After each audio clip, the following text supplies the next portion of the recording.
Alrighty, there we go. This recording is going to be called Bible. Alright, so what we're going to be doing with this one is I'm going to be speaking about giving a proper understanding of the Bible, the origins of the Bible. I'm going to take my time with this, so it's going to be that's probably a lot of hours. It's going to be a series, more or less. Of course, what I'm going to do is what I'm doing with the other videos, or what I've learned to do with the other videos is YouTube has a trimmer, so the first video will go up as an hour or so, or 2 hours, but then when I get the time, I'm going to go on YouTube and trim it.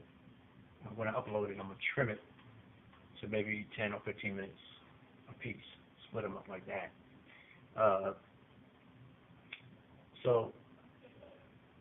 Okay, the basics of this video is basically to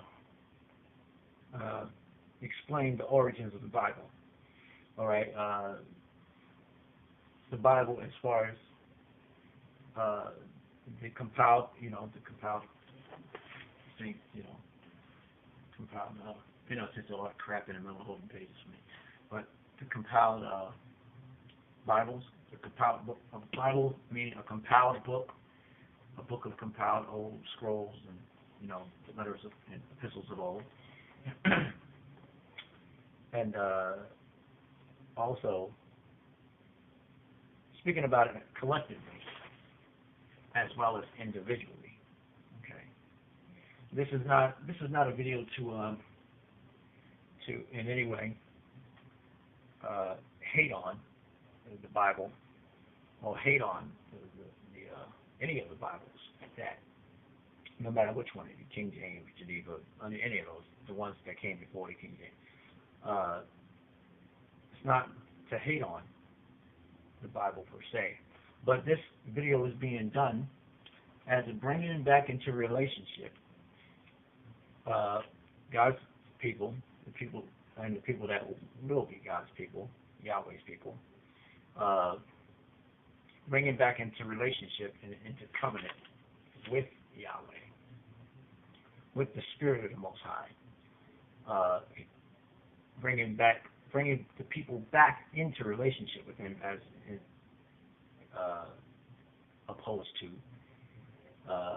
having a relationship with doctrines and a relationship with external things like books.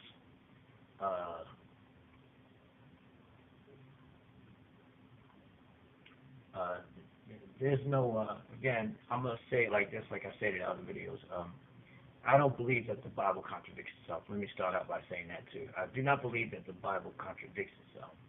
Again, you got a lot of atheists out there real atheists I'm talking about. I'm not talking about people that call themselves atheists because they're mad at God because something happened in their life and they just, chose to believe that there's no such thing as God because something happened, somebody died in their family or something like that, so they chose to believe that there was no God. Because why didn't He come to the rescue, or why didn't He change this, why did this happen to me, or whatever. That's not really an atheist. Okay, that's just somebody that doesn't understand, why things happen the way they do, and if there's a loving God, why did He let it happen? So it happened, so there couldn't possibly be a God. That's not an atheist.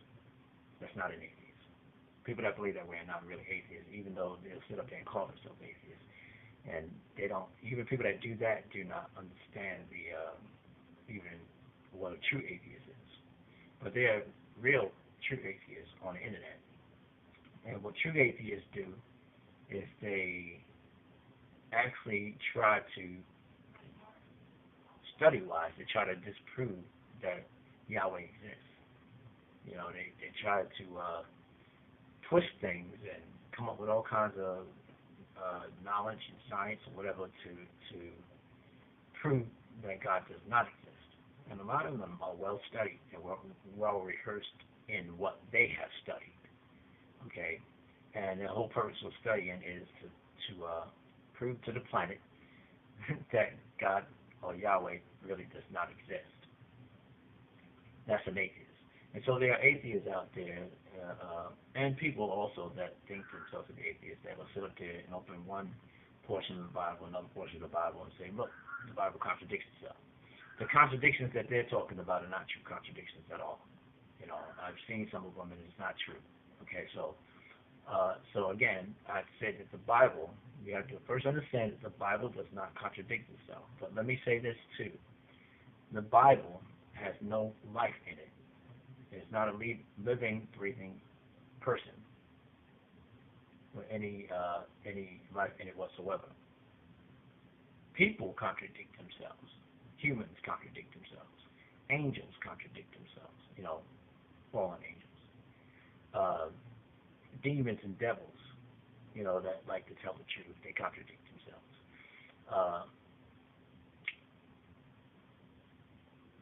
Computers, it's like saying computers don't make mistakes. You can't not blame a computer if you see a glitch on it, because it was not